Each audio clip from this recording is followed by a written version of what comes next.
né? Então, assim, você faz um bom uso do grego, mas dentro de um campo complicado, né? Para inverter aquilo que de maneira o texto alguma está dizendo. Não, se eu quiser, eu posso fundamentar no contexto.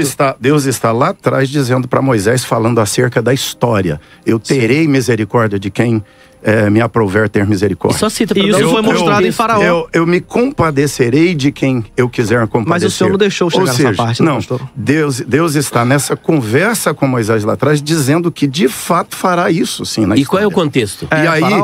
Então, aí o contexto aí aqui, do texto aí. 17. O contexto aqui é que determina o uso da palavra. Sim, mas o contexto em que Deus fala com Moisés, em que momento? O que tinha acontecido?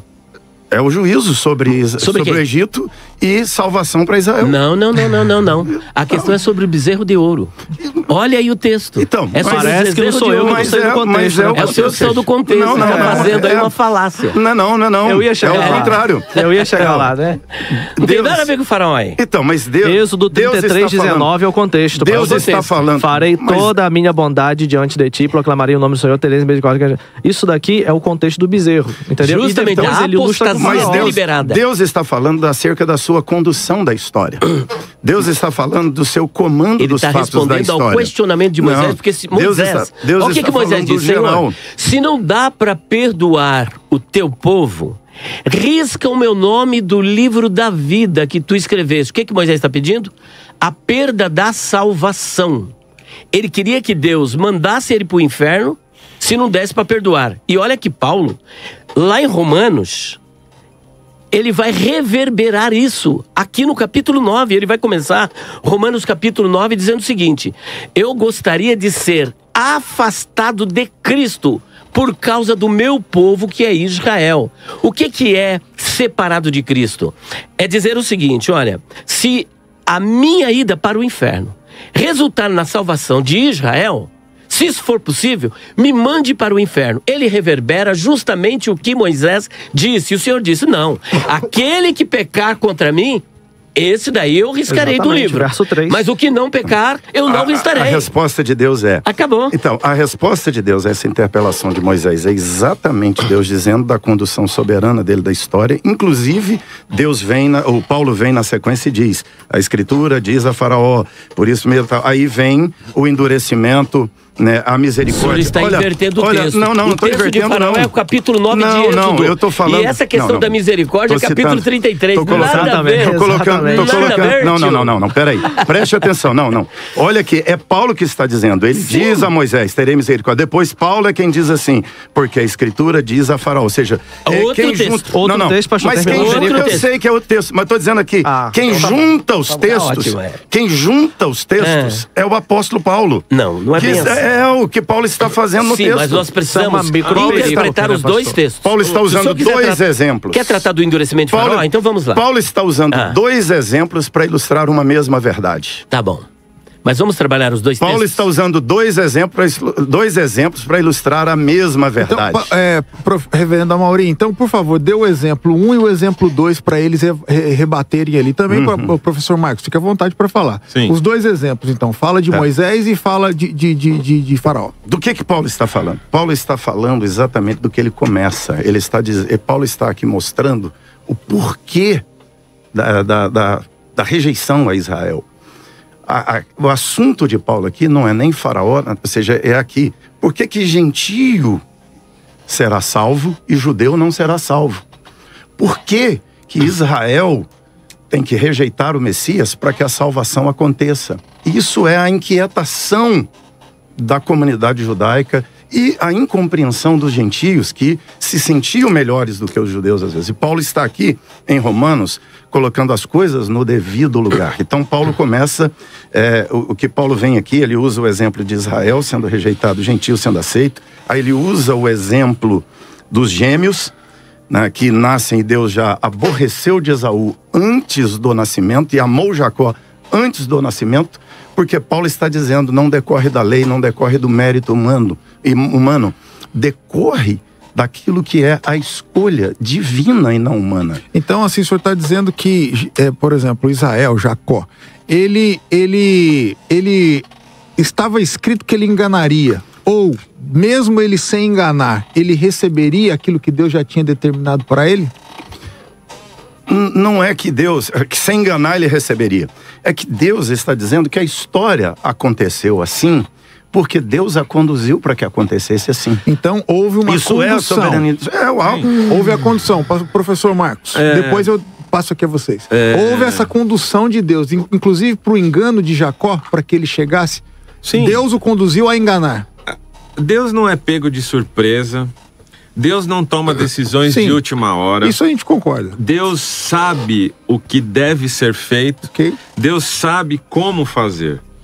E fica difícil, nós que somos limitados, tentar entender essas questões todas. O fato é, seja no subjuntivo, e eu não estou aqui desmerecendo o grego, pelo contrário, seja no subjuntivo, seja no particípio, seja no perfeito, seja no auristo, Deus não tem obrigação de ter misericórdia de qualquer pessoa. Tá relativizando a palavra, não tô relativizando. Porque se Deus colocou o texto de um jeito, a gente vai pegar e jogar isso pro alto para favorecer uma doutrina? Você já começou falando que eu tava impedindo você por causa da história que eu contei. Se o senhor coloca uma questão e bota lá opção A ou opção B, você me dá a opção do C? Você falou da opção do C, eu não impedi o seu argumento de nada. Então tá, não impedi nenhum argumento. Impedi? Não impedi. Você, inclusive, contraditou a minha história falando do Norman Geisler. Porque aqui tá tudo bem. Que foi uma parábola que o senhor admitiu. Foi uma parábola que eu fiz. Eu não lhe impedi de nada. Não você argumentou do jeito que você quis. Dar um crédito, A pergunta é, Deus tem que ter misericórdia de qualquer pessoa? Não. Ele já teve. Não tem que ter misericórdia. Ele tem misericórdia se ele quiser. Deus tem que salvar alguma pessoa? Não. Ele salva se ele quiser. E quem sou eu para questioná-lo? O próprio apóstolo Paulo, em Romanos, faz isso. Quem é o homem para questionar Deus? A gente está aqui questionando para tentar entender, para tentar compreender, mas a gente não vai compreender na sua totalidade. Isso está posto para cada um de nós que está aqui conversando e para quem está nos ouvindo. Muito bom, pastor. O fato é, por que eu tenho que olhar para Deus e perguntar, por que o Senhor não teve misericórdia de um dos ladrões? O fato dele não ter misericórdia de um dos ladrões é porque um dos ladrões não se voltou para Cristo? O pastor Marcos está facilitando pra gente. Mas espera um pouquinho. Está facilitando, pastor. Deus precisa de uma ação humana para fazer alguma coisa que ele tenha decidido antes mesmo de criar todas as coisas. Paulo, seja qual for o tempo verbal, Paulo está falando que antes dos gêmeos terem nascido, Deus já tinha feito uma escolha. Seja essa escolha corporativa, porque uma nação é feita de indivíduos, seja uma escolha pessoal individual. O texto está dizendo, antes dos gêmeos terem nascido, Deus já tinha feito uma escolha. Tudo bem. E essa escolha não foi baseada nem em Jacó, nem em Esaú. E como diz o Caipira, que hora com nós vai falar? Já tá professor Mateus, então, segundo aqui o professor Marcos, reverendo Amauri, vamos pegar o lado de Esaú aqui. Opa. Esaú, ele, quando nós estudamos o texto, nós vemos que Esaú não se preocupou com algumas coisas. Então, essa misericórdia ou essa graça salvífica que o professor Marcos está abordando aqui, ela deve ser provocada ou ela é inerente? Deus já deu e pronto. Muito bom, pastor. Me permita responder isso no segundo momento. Eu vou só responder uma pergunta que ele enfatizou bastante. Deus não é obrigado a ter misericórdia de todos, Romanos 11:32, porque Deus encerrou a todos em desobediência a fim de usar misericórdia com todos. Deus já usou, ele não precisa ter, ele já usou misericórdia com todos. Então, por que nem todos são salvos? Justamente porque, pelo que aconteceu com Gestas, o ladrão da cruz que o senhor deu exemplo. Ele não clamou. Em Romanos capítulo 10, eu tô em Romanos, tá? A gente estava debatendo 9, eu tô no 11, agora eu vou pro 10. Diz que todo aquele que clamar será salvo. Então você pode perceber que tem uma atitude que Deus espera do ser humano. E João 11:32, por exemplo, ele fala assim, ó: quando eu for levantado, atrairei todos até mim. Então, como é que funciona? 12:32. 12:32, né? Ele distribui a graça para capacitar todo ser humano a fim de cumprir a misericórdia que ele quis derramar sobre todos. Romanos 11:32. A partir de que essa misericórdia nos atinge, ela nos habilita a enxergar Cristo. É o que diz em 2 Coríntios capítulo 4, verso 4, que nós estamos cegos pelo Deus desse século e tal. A cegueira cai, contemplamos a Cristo e decidimos segui-lo ou não segui-lo. Paulo fala, acho que em 1 Coríntios capítulo 15, verso 10, que a tua graça não foi vã para comigo, antes trabalhei. O verbo trabalhar aqui, ligado à recepção da graça, é o que muda toda a história. Todos vão receber a graça, mas nem todos vão trabalhar nesta graça. Todos vão receber a graça, mas nem todos continuarão nessa graça. Mateus 17:9, que fala sobre o jovem rico, você pode perceber que ele encontrou com o próprio Jesus, querendo salvação, e saiu de lá do diálogo com Jesus sonolento, porque não recepcionou a graça. Aí agora respondendo ao que o pastor Jonas falou, a questão de Esaú e de Jacó, eu entendo o seguinte, tá? Eu sigo uma linha muito parecida com a de Severino Pedro da Silva, que ele coloca lá da predestinação restrita. Ou seja, existe predestinação em Romanos 9? Existe. Só que ela é para o povo judeu. Pegar Romanos 9 e aplicar para a igreja é você abusar da elasticidade semântica do texto. É você extrapolar os destinatários que ele tem. A prova disso foi o que eu falei aqui na minha introdução. Nós temos 26 termos em 632 palavras do capítulo 9, fazendo referência ao povo de Israel. Eu vou repetir, ó. Israel, adoção, glória, alianças, lei, culto, promessas, patriarcas, Israel, Abraão, Isaac, filhos da carne / promessas, Sara, Isaac, Rebeca, Jacó, Esaú, Jacó, Moisés, Faraó, Oséias, Isaías, Sodoma e Gomorra, Israel e lei, pedra de tropeço. Todos eles aqui mostram que sim, pastor, Deus ele predestinou alguns eventos para Israel. Agora, pegar isso e extrapolar para a igreja é totalmente indevido. É você tentar vencer as cercanias da exegese para poder favorecer um ponto. E aí, só para poder finalizar essa fala minha e passar para o pastor Elias, nós observamos o seguinte: Deus predestinou que a igreja vai triunfar sobre o inferno. Mateus 16:18. Arminianismo crê em decreto. Deus predestinou que a igreja vai morar no céu. Deus também predestinou que o povo de Judá, né, daria luz ao Messias. Há predestinação na Bíblia, mas aplicar isso para a igreja... Não soteriológica. Exatamente, não soteriológica. Tanto é que Paulo, em Atos 9:15, fala assim, ó: e ele é para mim um vaso escolhido, pronto, está predestinado, né? Mas em 1 Coríntios 9:27, ele fala assim, ó: antes esmurro o meu corpo e o reduzo à escravidão, para que pregando a muitos não seja eu reprovado, adóquimos do grego, que é a mesma palavra que ele diz: se Cristo está em vós, observe se sois aprovados. Ou seja, a palavra adóquimos também ali. Então, a gente consegue perceber claramente na Bíblia, senhores. Pastor Elias, pois bem. Então, quando a gente fala dessa questão aqui Jacó aí. De condenar antes de criar, nós não estamos dizendo também que Deus vai olhar minha obra previamente e assim me condena ou não?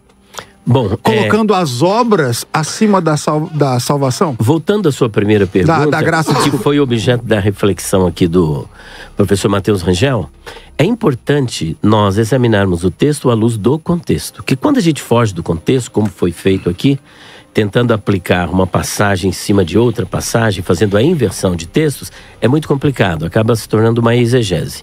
O capítulo 9 de Romanos, do que ele está tratando? Capítulo 9, capítulo 10, capítulo 11. Paulo estava sendo acusado de abraçar os gentios e desprezar o povo judeu. E no capítulo 9, 10 e 11, ele dedica esses 3 capítulos para mostrar que isso não é verdadeiro. E quando ele trabalha a questão de Jacó e de Esaú, a questão aqui, o contexto, ele é histórico eletivo e não soteriológico eletivo. O que é histórico eletivo? Deus preferiu Jacó para a linha da promessa de onde viria o Mashiach, conforme está aqui, uma predestinação de que o filho viria.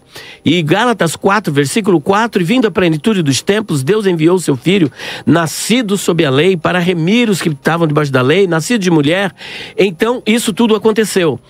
Quando diz assim, ó, amei a Jacó e aborreci, ou em outra tradução, odiei a Esaú, nós não podemos fazer uma interpretação literal destas duas palavras.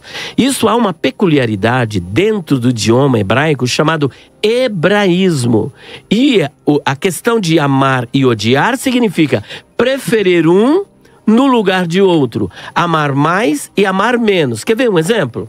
Lá em Lucas capítulo 14, versículo de número 26, nós temos um caso típico desse chamado hebraísmo. 14, 23, olha a orientação que o Senhor Jesus está dando se nós tomarmos isso aqui do ponto de vista literal. Ele diz assim, olha, se alguém vier a mim e não aborrecer, é o mesmo misel, que é o mesmo verbo grego. Se alguém vier a mim e não aborrecer a seu pai, e mãe, e mulher, e filhos, e irmãos, e irmãs, e ainda também a sua própria vida, não pode ser meu discípulo. Como é que nós podemos harmonizar isso com Efésios capítulo 6, versículo 2, onde a orientação do Espírito Santo é que o filho honre o pai e honre a mãe. E não somente isso. O Senhor Jesus, no Sermão do Monte, no capítulo 5, 43 até o 48, ele diz que é para nós amarmos o inimigo. Só que aqui em Lucas 14, 26, ele está dizendo que é para odiar a mãe, odiar o pai, odiar o irmão, odiar a irmã e odiar a sua própria vida. Então, para que possamos entender essa expressão idiomática de Jesus, que é um hebraísmo, é de fundamental importância apelarmos para a teologia exegética, fazendo a transposição do abismo cultural. Como é que isso soava nos ouvidos dos hebreus? Tratava-se de um hebraísmo onde eu preferi um no lugar do outro. Não tem a ver com a soteriologia eletiva, mas uma história eletiva, ou seja, Deus preferiu a nação de Israel para que por meio dela viesse o Mashiach e deixou Esaú. Com isso, ele não está querendo dizer que todos os descendentes de Esaú se perderiam, porque há muitos descendentes dele que foram salvos. Então, o objeto da reflexão dessa questão aí sobre se Deus já condena antes de criar, está fundamentado nesse texto e no texto de Faraó. Nem o texto de Esaú e Jacó corrobora para essa argumentação calvinista e nem mesmo o de Faraó, que depois nós iremos fazer a reflexão. Professor Marcos, antes do senhor falar aqui, vamos aqui, Romanos 9,19. Contudo, algum de vocês me dirá, então por que Deus ainda nos culpa? Pois quem resiste à sua vontade? Se Deus já condena antes de criar, onde fica a justiça de É um arminiano perguntando.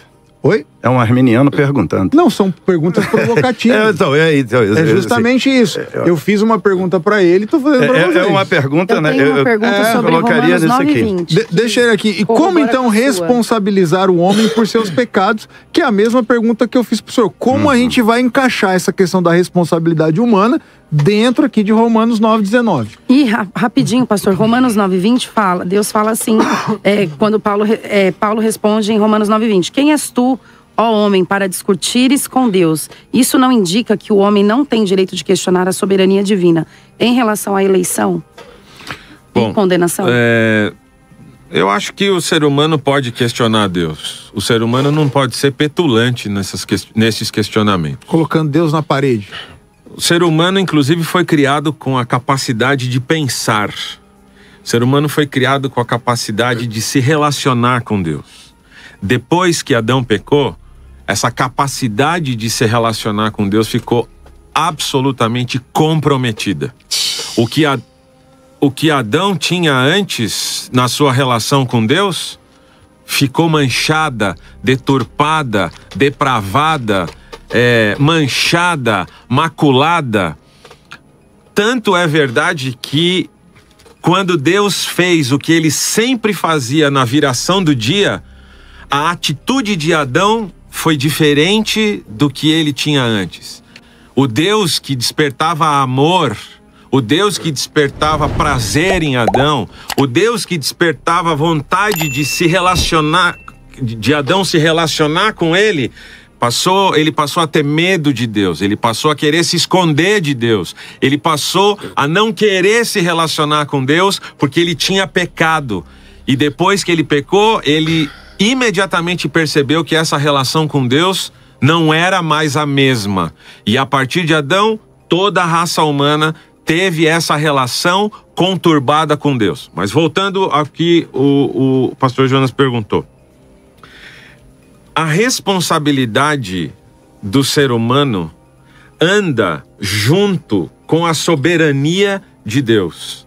Nenhum cristão honesto, seja ele calvinista, arminiano ou qualquer outra coisa, nenhum cristão honesto vai dizer que o homem não é responsável, mesmo Deus sendo soberano. Esse é um primeiro ponto. O segundo ponto vem do texto do versículo citado pela Nani, com relação a versículo 20. Isso. Romanos 9:20. 9:20. Mas, ó homem, quem és tu que a Deus replicas? Dirá a coisa formada ao que a formou, por que me fizeste assim? Eu não tenho o direito de perguntar por que Deus me fez assim, a não ser que eu tenha uma relação com Deus e saiba que Deus é o meu Deus. E isso só é possível quando, conforme falou o professor Mateus, quando os olhos são abertos, porque eu estava cego. Quando os ouvidos são destampados, porque eu estava surdo. Quando a prisão do meu pecado é quebrada, porque eu era escravo do pecado. E depois da ação do Espírito, eu passo a ser livre. Daí a gente vai entender que se a igreja foi predestinada a vencer o inferno, como o professor Mateus disse, como é que isso é possível? Se há a possibilidade das pessoas perderem a salvação. Como é que a igreja foi predestinada a vencer o inferno? Se as pessoas que fazem parte da igreja podem rejeitar a Cristo e virar as costas para Cristo, que igreja vai ser predestinada se a salvação pode ser perdida? Esse é o primeiro ponto. Outro, se a graça de Deus foi dada a todos, por que na época do dilúvio esta graça não foi dada para as pessoas destruídas pelo dilúvio? A Bíblia é muito clara em dizer que Noé achou graça aos olhos de Deus. Se a graça... Gente, se quiserem pedir parte... Se a graça... Aqui, então, porque... Se a graça... Quando ele entra, eu também lhe esperei, pastor. Mas eu não estou querendo conduzir o senhor a nada. Eu também lhe esperei. É 5 minutos. Vou terminar.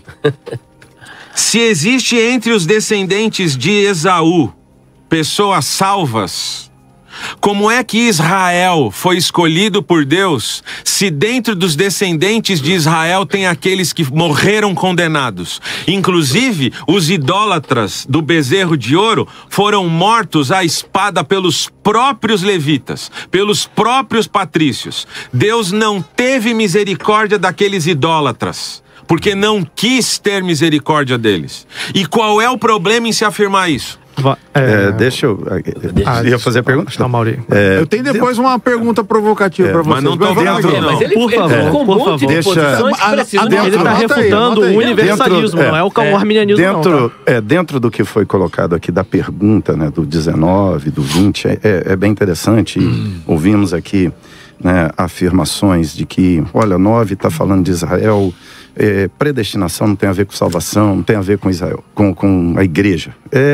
É totalmente na contramão do que Paulo está falando. Paulo começa a falar de predestinação no capítulo 8.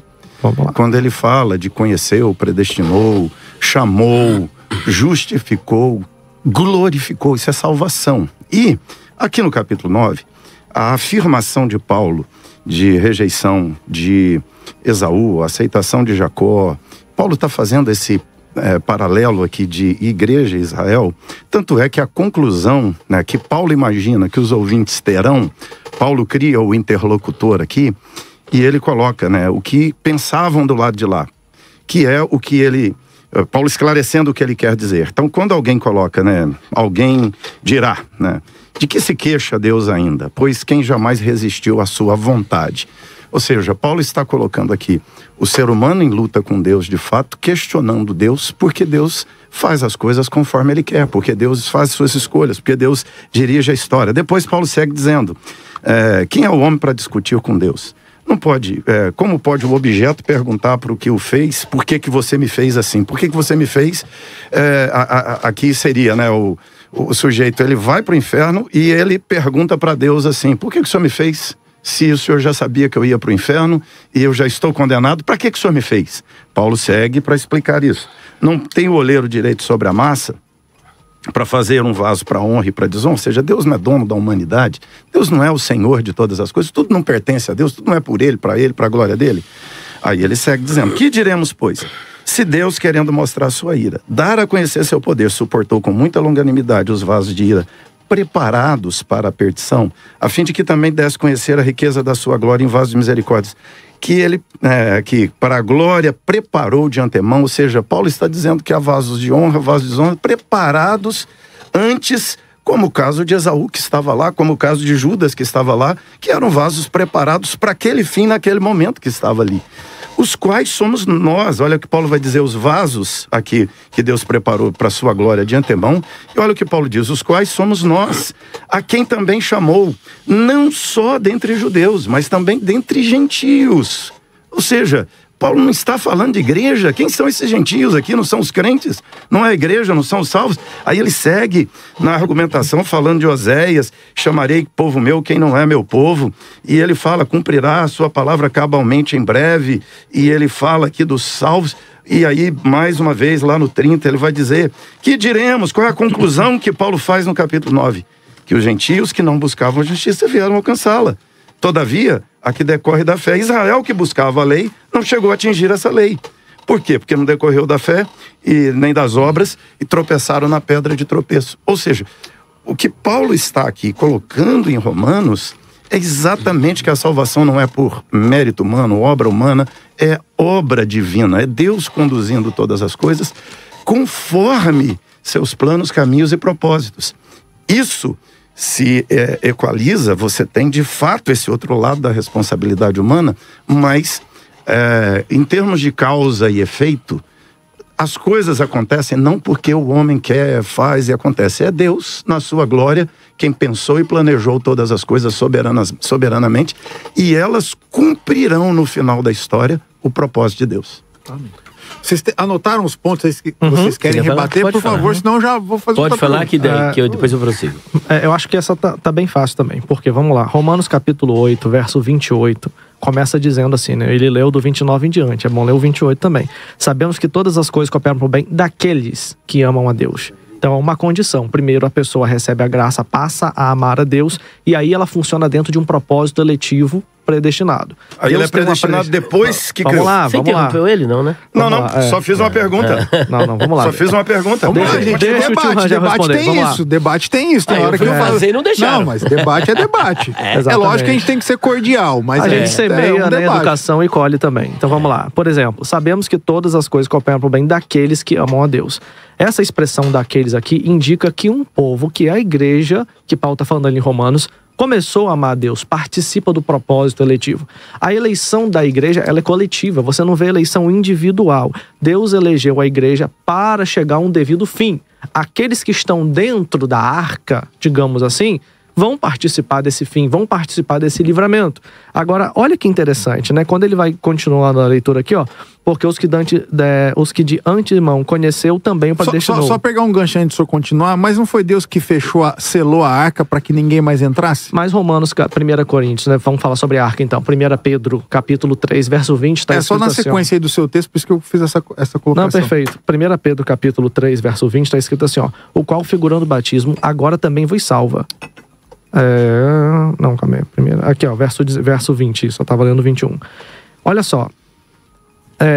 Deus aguardava na longanimidade de Noé enquanto preparava a arca. Você pode perceber o seguinte: Deus aguardava. Aí depois vem, na qual poucos, a saber 8. Você pode perceber que ele aguarda um coletivo, mas poucos são que recebem isso. Inclusive, na carta de 2 Pedro, Deus chama Noé de pregoeiro da justiça. 100 anos, né? Ele ficou pregando, 120 anos. A pregação de Noé, era uma pregação, digamos assim, muda de palavras e gritante de atitudes, né? Enquanto ele construía a arca, ele anunciava o tempo todo o juízo de Deus. E ele conseguiu salvar apenas a sua própria família. E a Bíblia deixa claro isso. Ele não foi um pregador ruim, não, pastor? Hã? Não foi um pregador ruim, não? Porque o Jonas, meu xará, ele pregou mais ou menos um dia ali e todo mundo se converteu. Aí eu vou dar uma coisa interessante. Pregador ruim é aquele que ganha todo mundo e perde a sua própria família. Meu Deus. Entendeu? Mas vamos lá. Olha o que diz, né? Na qual 8 almas foram salvas, tá bom? Essa expressão aqui, foram salvas, ela mostra exatamente que aquelas pessoas se salvaram, porque elas decidiram entrar junto com ele. As outras que ficaram para trás foi por própria decisão. Então, voltando aqui agora à questão de Romanos capítulo 8, verso... Todos aqui, ó, todas as expressões, ó, o que diz? Conheceu, tá bom? Que aqui é proegno, depois predestinou, proerice, e aí nós temos a continuação dos verbos, né? Para que Deus nos predestinou? Para que ele predestinou a igreja? Para ser conforme a imagem do seu filho. Então não tem nada a ver predestinar para a salvação. Ah, mas verso 30... Se é igual a imagem não é salvação? Só perguntando. Explica isso. Exatamente, essa é igual a salvação. Agora a gente foi predestinado a ser assim, aí o pastor vai dizer, não, mas aqui também diz que ele já glorificou. É isso que o senhor vai dizer? Só que esse glorificou aqui, ele é um aoristo proléptico. Eu sei que vocês não gostam de gramática, mas vamos lá. O que é um aoristo proléptico? É sério mesmo que você vai falar isso de mim? Não, o senhor tá falando, independente do tempo verbal... É sério mesmo que você vai falar que eu não gosto de gramática? Se o senhor gosta, então o senhor vem comigo. É sério mesmo? Vamos lá. Olha o que diz, pastor. Aqui é doxase. Fala assim, vem comigo no glória. Isso, ó. É doxase. Aqui a expressão está no aoristo proléptico. Significa, senhores, que houve uma antecipação do futuro sendo colocada no passado. O aoristo ele pode ser tanto pretérito quanto presentativo ou futuritivo. Nesse caso aqui, ele é pretérito, ou seja, de fato, Deus já glorificou, é dito assim, mas ele é antecipativo, significa que ele é proléptico, né? Nós estudamos isso, inclusive, com alguns alunos nossos. O tempo verbal, pastores, só para poder esclarecer... Traduzindo, nós chamamos isso de decretou. Um verbo, vamos lá. Um verbo, ele tem tempo verbal, aspecto e action sart. Quem olha só para o tempo é porque está tentando olhar para o grego com a visão do português. No português a gente se preocupa se aconteceu no passado, presente ou futuro, né? Mas nós temos no grego uma característica interessante, porque você tem figuras de linguagem, onde você diz, quer ver só um outro exemplo? Quando diz assim, que Satanás já foi julgado. Nós sabemos. Agora, quando diz que ele já foi lançado, ele não foi lançado ainda. Nós temos vários textos que as profecias estão no passado. Chama de futuro profético? Futuro profético. Futuro proléptico. Ou entendeu? Canto profético também. Aquilo que mostra algo que dá-se a impressão que já aconteceu, mas que, a bem da verdade, ainda vai acontecer. A não ser que o Senhor já esteja glorificado aqui na nossa frente, né, pastor? É o que chamamos de decreto. Decreto? Está decretado por Deus. Pastor Elias, por favor, pastor Elias. Bom, vamos lá. Eu apontei apenas 3 citações aqui que eles fizeram. Ele diz o seguinte, que o livre-arbítrio, a partir do momento que Adão pecou, acabou. Bom, se acabou, a gente fica numa certa dificuldade em poder... O senhor está falando do livre-arbítrio? Porque é uma citação que ele diz o seguinte, que a partir do momento que Adão pecou... É que apenas Adão e Eva tiveram o livre-arbítrio. Após isso, não. Após isso, acabou. Então, é o que ele afirmou. Que acabou o livre-arbítrio a partir do pecado, porque houve a depravação total. O homem está totalmente depravado. E que ele está depravado, a gente acredita. Essa depravação total. Todos pecaram mas e o homem não deixou de ser a semelhança de Deus. Imagem e semelhança de Deus. E dentro da imagem... Ele não perdeu a semelhança moral? Não. Tudo que ele tinha... Tudo que ele tinha foi comprometido. Okay. Foi comprometido, mas não significa que foi destruído. Por exemplo, o homem continua sendo a imagem e semelhança de Deus, até porque quando o pastor lê, por exemplo, Gênesis capítulo 9, versículo 6, afirma que o homem é a imagem e semelhança de Deus. Depois em outro texto, em 1 Coríntios, sim, quando fala aí, imagem é um reflexo, aqui para o nosso ouvinte, imagem, reflexo, semelhança intelectual, espiritual, moral. Justamente. Quando ele cai, ele não perde isso, e para retornar isso ele não tem que vir a Deus para que seja restabelecida a semelhança e volte a refletir a imagem? Agora, o interessante é que antes mesmo de Adão e Eva ter filhos, não precisou Adão e Eva ir até Deus, até porque eles não tinham essa possibilidade de ir. Não estou falando de gerar. Mas eu quero chegar. Deus foi até eles e ofereceu a graça que nós chamamos de graça preveniente, que a graça de Deus se é manifestada, trazendo a salvação a todos os homens. A graça foi manifestada. E foi manifestada. Quando Deus chama Adão, Adão onde está? Ele não está chamando apenas Adão. Porque A humanidade está em Adão, porque ele é o nosso cabeça federal, o representante federal. Todos caíram em Adão.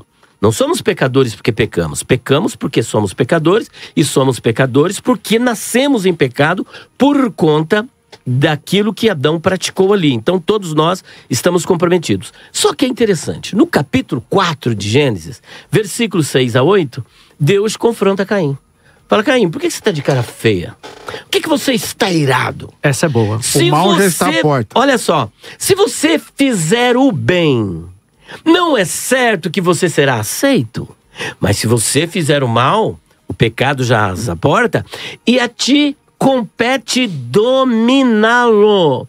Deus tanto abre a possibilidade que ele poderia mudar de ideia, porque no seu coração ele projetou por inveja a morte do seu irmão, e Deus diz, você pode mudar isso. Você pode praticar o bem. Ao invés de você matar, você pode não matar. E outra coisa, você pode controlar isso. Como? Por aquela graça que já foi manifestada lá no Éden. Eu tenho um sermão onde eu apresento mas essa graça 6 manifestações da graça de Deus em Gênesis capítulo 3. Então, mas para alcançar essa graça, na opinião do senhor, qual que é o primeiro passo? O arrependimento? A fé. A fé e o arrependimento? A fé. Você precisa crer, porque a fé vem pelo ouvir. E quando você ouve, você é confrontado com a verdade. E a partir do momento que você é confrontado com a verdade, você creu. Mas aí o senhor acredita, eu fui confrontado com a verdade, eu criei e tal, mas não mudo. É impossível, porque a pessoa é confrontada com a verdade. Porque é esse o ponto da discussão aqui. Não tem como não mudar, porque olha, a partir do momento que você ouviu a palavra, você creu, aquele que crê já é salvo, já houve agora nele o processo do novo nascimento. Porque a fé... Então, mas o senhor não está corroborando com eles aqui, do que ele já tinha sido escolhido? Não, de hipótese alguma. Porque eu ouvi a palavra vai produzir em mim o quê? A fé. A fé, palavra produz fé, ou eu tenho fé para poder crer na palavra? Qual que é a ordem? Não, a palavra produz a fé, porque a fé vem pelo ouvir. Ok. Se ninguém ouve falar no nome de Jesus, como vai crer, né? Como é que vai crer? Como crerão se não há quem prega? Pelo menos é o que está em Romanos, mas o jovem rico que o senhor falou, ele não creu? Ele não creu, ele veio buscar a vida eterna. Só para eu continuar nessa mesma linha de raciocínio. Eu tô provocando aqui vocês. Isso é que eu vou acabar saindo daquilo que eu estava construindo. Então perceba que Caim, ele teve a oportunidade, Deus diz, você pode praticar o bem. Agora, se você não, você pode também dominar isso. E quando nós chegamos, por exemplo, em Deuteronômio, capítulo 30, versículo de número 19, aqui, olha, esse verbo aqui também, isso aí. É tremendo. Capítulo 30, versículo de número 19. Olha só, o que é que está escrito aqui, olha. Os céus e a terra tomo hoje por testemunhas contra ti, que te tenho proposto a vida e a morte, a bênção e a maldição. Escolhe. Esse verbo hebraico aqui, escolher, é uma decisão, assim como Deus quando escolhe as pessoas, tá? Escolhe, pois, a vida para que vivas, tu e a tua semente. Escolhe. Tome a decisão de escolher. Tanto é verdade que aqui eu coloco, porque o tema do debate é o seguinte: Deus condena antes de criar, com isso querendo dizer, Deus predestina ao inferno antes da pessoa existir? Igual. Não aconteceu com Faraó, porque Faraó não foi Deus que endureceu o seu coração primeiro. O seu coração já era endurecido. Esse verbo que vai aparecer ali são 21 vezes endurecer, 21 vezes. 10 ligadas a Faraó, que durante todo o tempo, até a 6ª praga, quem tinha o coração endurecido era Faraó. Depois é como se Deus falou: olha, basta, agora acabou para você, eu te dei todas as oportunidades. É como na questão do dilúvio. Não foram 120 nem 100, foram quase 100 anos de pregação, porque Deus chama Noé quando ele está com 500 anos, e com 600 anos acontece dilúvio. Portanto, é dentro desse lapso temporal de quase 100 anos que ele... Longanimidade. Só que Deus ali usa de misericórdia, porque é oportunidade para a pessoa se arrepender, usa de longanimidade, mas não quiseram. A família de Noé quis. Faraó não está em questão a salvação de Faraó. Deus não está em momento algum fazendo apelo se ele quer ou não ser salvo, mas se ele quer ou não libertar o seu povo. Não está em questão a soteriologia, mas a questão histórica. histórica. Você vai ou não vai libertar o meu povo? Só que Deus, no capítulo 3 de Êxodo, versículo 19, ele falou: Moisés, eu sei que Faraó nem por uma mão forte vai libertar esse povo. Por quê? Porque ele é duro de coração. Eu sei, ali o verbo, se eu não me engano, Yodea. Como é que é? Iadá. Né? Iadá. Ali no presente, Aniodea. Aniodea. Então, é o Iadá. Eu sei, por presciência, que ele não vai liberar o seu povo. E aí, por 10 vezes, ele demonstra esse coração endurecido. Quando chega no limite da 6ª praga, ele não realmente muda de ideia. Deus falou: bom, agora sou eu. É aquilo que está escrito em 2 Tessalonicenses, capítulo 2, versículos 9 a 11. Versículo 9 a 11. E porque eles rejeitaram, então Deus os entregou a sua própria sorte. Perfeito. Como está em Romanos capítulo 1, versículos 18 até o versículo de número 20, ou melhor, capítulo 1, versículos 24, 26, 28 e 32. Foi dada a oportunidade, mas as pessoas não quiseram. Falou: bom, já que vocês não querem, vocês amam o pecado, vocês amam a mentira, vocês amam o engano, eu vou entregá-los à sua própria sorte. E foi isso que aconteceu. Ok, pastor. Interessante o texto que o pastor Elias trouxe, é bastante interessante. Deus coloca a bênção e a maldição, coloca a vida e a morte. E as pessoas são tão incapazes de escolher a bênção que o texto diz que Deus tem que falar para essas pessoas escolherem a bênção. Porque o fato de Deus colocar a bênção e a maldição, a vida e a morte, não significa que o ser humano é capaz, por conta própria, de escolher a vida e de escolher a bênção. Deus coloca essas coisas e é o mesmo Deus quem fala: escolhe a vida. Porque o ser humano não tem a capacidade de, por conta própria, escolher a vida. Porque ele está cego, porque ele está surdo. Sim, a fé vem pelo ouvir a palavra de Deus, mas o pecador, antes do Espírito Santo, está surdo para a palavra de Deus. Mas aí alguém vai dizer: mas o Adão, depois de ter pecado, foi chamado por Deus, e Adão ouviu a Deus. Só que Deus não estava chamando a Deus de modo salvífico ali. Ele estava chamando Adão para mostrar para Adão o quanto ele já estava afastado de Deus. Professor Marcos, o senhor é arminiano, com todo respeito. Todas as suas falas aí, elas combinam muito. Só falta assumir. Deixa ele terminar o argumento ali, depois a gente volta. Por favor, professor. O ser humano é tão incapaz que mesmo Deus, no texto que o pastor Elias trouxe, mesmo Deus falando para escolher a bênção, mesmo Deus falando para escolher o caminho da vida, um monte de israelita não escolheu. E não escolheu por quê? Porque é incapaz de escolher pelo seu pecado. Agora, quem é que capacita o homem a fazer essa escolha? É o próprio Deus. E antes que me acusem de ser arminiano, e se eu fosse... professor Marcos. E se eu fosse... O senhor tá dando glória ao gato aí ou não? Não, jamais. E se eu fosse arminiano, não seria nenhum demérito. Seja bem-vindo. Para mim? Uma honra pra gente. Perdi. Se o senhor não fosse intitulado arminiano. Não. Americana... eu ia falar do texto lá citado. O fato de um ser humano voltar-se para Cristo não repousa no ser humano, repousa na ação do Espírito Santo. Embora Deus tivesse falado para Caim que cabia a Caim controlar o seu mal, o próprio Deus sabia que sozinho Caim não seria capaz, porque homem nenhum, sem a ação do Espírito, volta-se para Deus. Que é isso?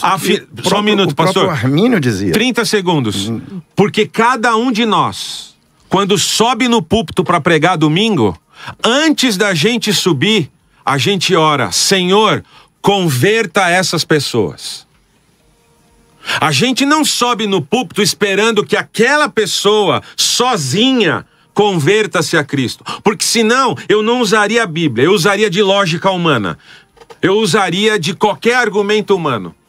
O fato é que sozinho, por conta própria, o homem não se volta para Deus. Ele precisa de uma ação espiritual regeneradora antes. E aqui divergimos, né, na questão da Ordo Salutis, não é o caso aqui da gente conversar sobre isso, porque não é o tema.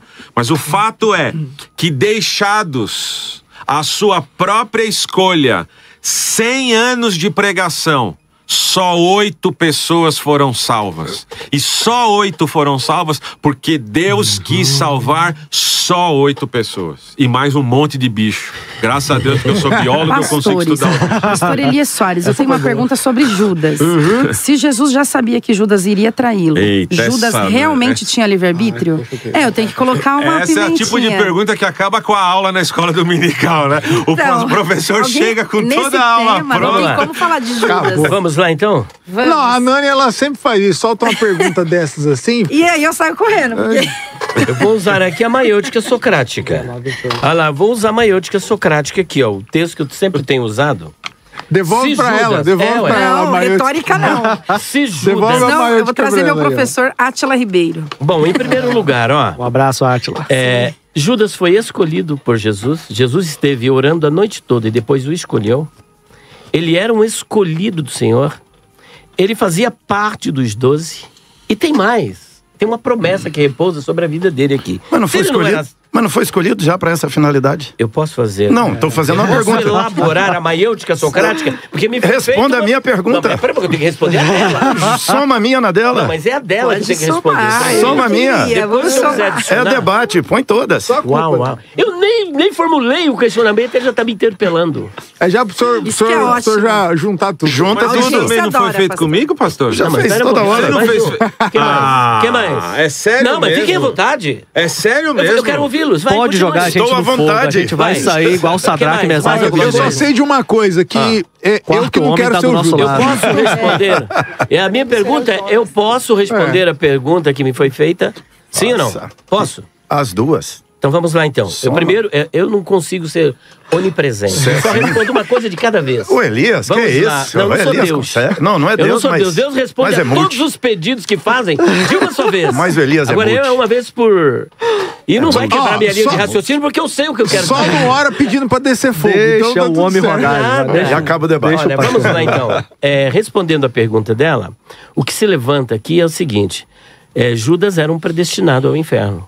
Judas não era salvo, nunca foi salvo. Só que o texto desmente isso. E eu vou dizer onde que o texto desmente. Mateus capítulo 19, versículo 28, está escrito assim. E Jesus disse a quem? Aos 12. Por quê? Aqui há a questão do jovem rico. E ele chega querendo a vida eterna. Vida eterna ele está buscando. E o Senhor salvação. Salvação, vida eterna. E o Senhor apela para Sefer HaMitzvot, ou seja, para o livro dos mandamentos, que é a Torá. Conhece os mandamentos? Não farás isso, não farás isso. Ele falou, tudo isso eu tenho feito desde que eu era moço. Olha, aqui já depõe um pouco contra essa questão do livre-arbítrio. Porque para poder cumprir a Torá... Do livre-arbítrio ou da... Do livre-arbítrio. Do livre-arbítrio. Vai ouvindo. A Constituição vai favorecer o final. Não, depõe contra essa questão que vocês levantam contra o livre-arbítrio. Ah, tá. É o oposto. É o oposto. Eu tinha entendido o que o senhor tinha falado. Não, aqui depõe contra essa questão do livre-arbítrio, que eu quero dizer, de que vocês não acreditam que o homem tem um livre-arbítrio. Então, depõe contra essa questão. Por quê? Ele praticava tudo isso e Jesus, em momento algum, contestou que ele realmente praticava. Não, ele confirmou, né? Confirmou. Só que aí ele falou assim, olha, só que tem um detalhe. Resta-me alguma coisa? Falou, resta sim. Vende tudo que você tem e reparta com os pobres. E aí ele ficou triste porque o seu Deus era Mamon. Então ele feriu um dos mandamentos do decálogo. Não terás outros deuses diante de mim. Mostrou-se pecador ali. Aí então, aí Jesus diz, olha, está vendo, olha? Quão difícil é para os que têm riquezas entrarem no reino dos céus. Aí Pedro pergunta, tomando a palavra em nome dos 12. Senhor, nós que deixamos tudo... O que receberemos? Nós deixamos tudo. Ele não quis deixar riqueza. Mas nós abandonamos tudo. Recebemos o convite e largamos tudo para te seguir. O que receberemos? A resposta de Jesus é essa daqui, ó. E Jesus disse-lhes, em verdade vos digo, que vós quem? Que estão aqui. que me seguistes, não é que me seguirão, mas que seguistes, quando na regeneração, na palingenesia, o Filho do Homem se assentar no trono da sua glória, também vos assentareis sobre 12 tronos para julgar as 12 tribos de Israel. Jesus está falando nem do arrebatamento, ele está falando do retorno glorioso, quando ocorrerá o julgamento das nações de Israel. Falou, vocês 12 estarão assentados sobre 12 tronos. Essa promessa foi feita, incluindo Judas, porque aqui são 12 tronos e 12 apóstolos. E uma promessa feita para os 12. Se ele não era salvo, por que Jesus fez essa promessa? Isso é fazer o texto que é o que é o teu livro. Os pregadores dizem, mas o texto não diz. Não é o que o texto está dizendo, mas vamos lá. Tá bom. Ele leu o texto. Por favor, nós já estamos caminhando para a reta final. Então, contra-argumenta para a gente poder seguir. Vamos ser mais objetivos agora, que a gente tem mais 10, 15 minutos. 10, 15 minutinhos aqui, né? Quando o próprio o Elias está aqui colocando, ele tem horas que ele nem é arminiano. Por quê? O próprio Armínio disse assim, a mente do homem, nesse estado escuro de pecado, aqui ele diz, é destituída do conhecimento salvífico de Deus. O próprio Armínio vai dizer que o livre-arbítrio no ser humano está preso, destruído e perdido. Seus poderes não são apenas desabilitados, debilitados e inúteis. Aí ele coloca, a menos que seja assistido pela graça. O que o próprio Armínio acreditava é que na ação do Espírito Santo sobre o pecador, dava a ele a regeneração. Olha a ordem que ele vai colocar. Eu já apresentei isso no início. Tudo mas o senhor está o tempo inteiro dizendo que o homem tem livre-arbítrio. Claro que tem. Ou seja, o ser humano não tem. Está destruído. Como Adão, não tem. Ou tem ou não tem. Não é que não tem plenamente como Adão, não. Ele tem. Olha aqui, o próprio Armínio... Eu posso ter dinheiro, mas não ter muito dinheiro. O senhor colocou... Não. Mas não. A afirmação bíblica é que não tem nenhum dinheiro.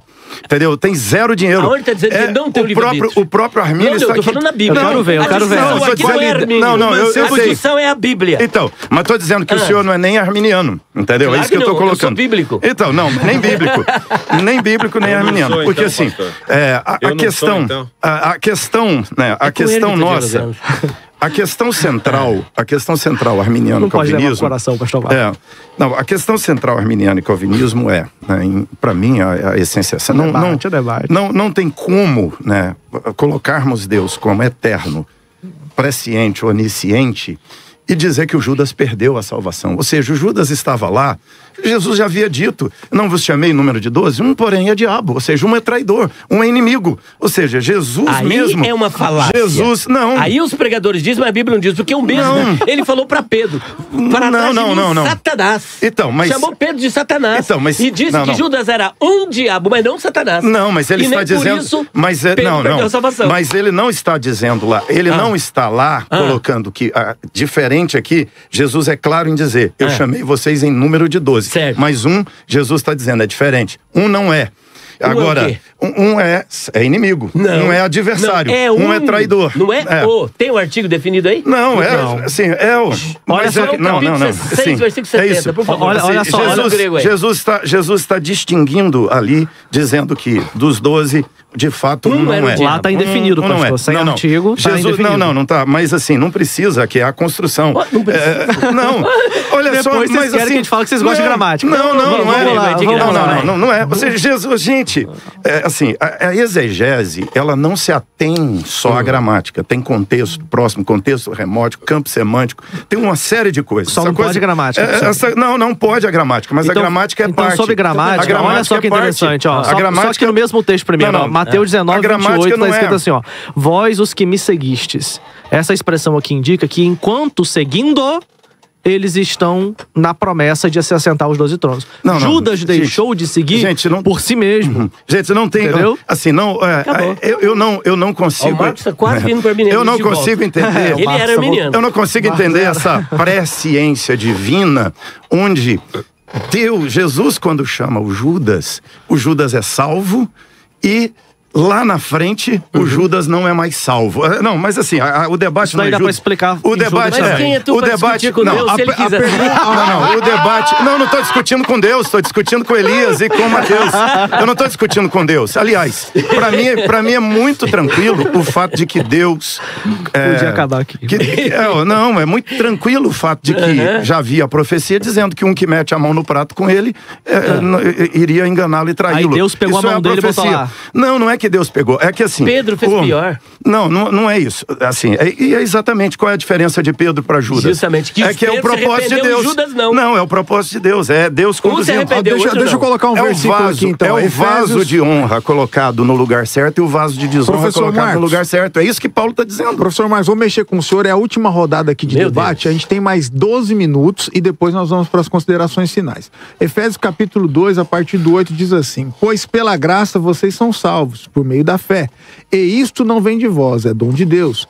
Não por obras, para que ninguém se glorie, porque fomos feitos por Deus, criados em Cristo Jesus, para as boas obras, as quais Deus preparou previamente para que andássemos nelas. Esse preparou previamente e feitos em Deus, não significa que ele criou os salvos e os outros foram criados ali. A gente pode pegar até o texto de Malaquias que fala lá, soprando o espírito, que o homem que gera outro homem sem estar na direção que assuma as consequências. A mim me parece que que Deus preparou essas boas obras. A mim me parece que Elias e Mateus vão dizer que Deus preparou essas boas obras para a igreja. Mas o texto está falando para pessoas individualmente, que, lógico, todos juntos vão compor a igreja. Da mesma maneira como Mateus falou, que a igreja foi predestinada para vencer sobre as portas do inferno, né? Então, acho que eles pensariam dessa forma. Eu vejo Paulo ali escrevendo para a igreja, mas a igreja é formada por indivíduos. Então, Paulo está escrevendo aquilo para mim, que faço parte da igreja. Ele não está escrevendo para alguém que não faz parte da igreja. A igreja é a consequência dos indivíduos, o juntamento dos indivíduos. É o juntamento dos indivíduos salvos por Jesus Cristo. Eu entendi o que ele falou. Não por mérito da pessoa, mas salvos pela graça, mediante a fé, etc. e tudo mais. Então, ali, a visão reformada vai ver Paulo escrevendo para pessoas e não escrevendo de uma maneira corporativa, como eu acho que o Mateus falaria ou argumentaria com relação a isso, né? Interessante. É uma maneira diferente de ver o texto e tudo mais. Mas me permita aqui só voltar no que o pastor Elias comentou. A profecia era para 12 tronos. Justo. O trono de Judas no trono do Judas foi colocado Matias. Isto. Só que tem um 13º apóstolo, que é Paulo, que não está nessa profecia. Então não tem trono para Paulo. Ele nem era salvo? Nem era salvo. Mas como é que fica então esse futuro profético? Não, como é que fica o futuro profético? Não, aí não é futuro profético. Aí não é futuro profético. Aí é futuro. Olha, vamos lá. Olha só. Vós que me seguistes. Essa expressão vós que me seguistes está no particípio. Vós que estão me seguindo agora. Mas Paulo não seguia naquele momento. Quando a profecia foi lançada sobre os que seguiam no presente. Mas eu não disse que é futuro profético. O senhor está criando um espantalho. Pastor, aí não tem futuro profético aí. Aí é futuro. Vós que me seguiste, quando na palingenesia, não é agora. Exatamente. É quando? Olha só, pastor, vós que me seguistes agora. Aqui é um aoristo, aqui é um aoristo apresentativo. Eu tô o fato de ser um aoristo aí não significa que aqueles 12 eram aqueles 12 lá. Ou seja, haveria 12 lá, mas não significa necessariamente se tivesse, haverá 12 tronos. O verbo, não. Vamos lá, vai lá. Você pode pegar a gramática de onde quiser. Pode pegar de onde quiser, do jeito que quiser. Não é sofrendo assim. de gramatiofobia. Não é assim. Não.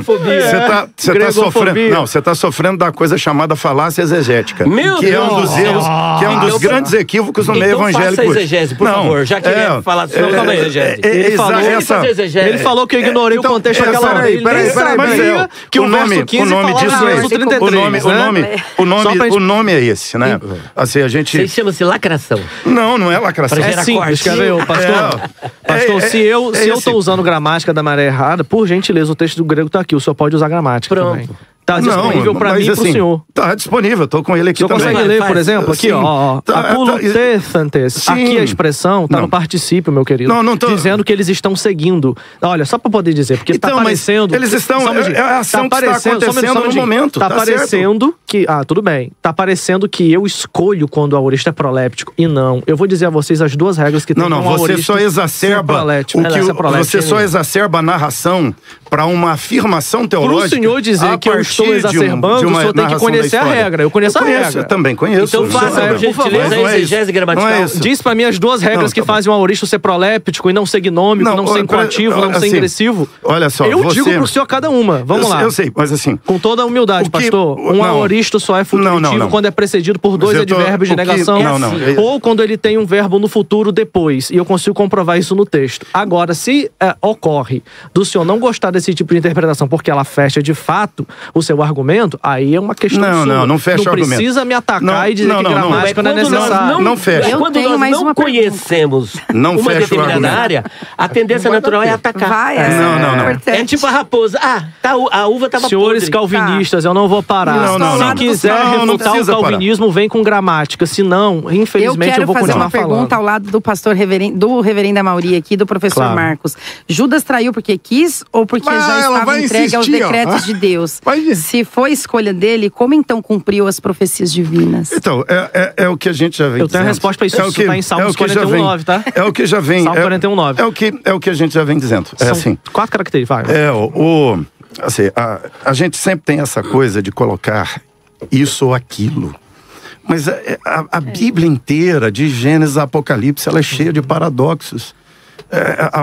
O próprio Deus é um ser que é trino. Calviniano. É um trino, entendeu? É um Deus que, ao mesmo tempo, ele é um e ele é três. Ou seja, aí eu tenho que perguntar, Deus é um ou é três? Não, ele é um só. É essa mesma, então. Ele não é três. Não.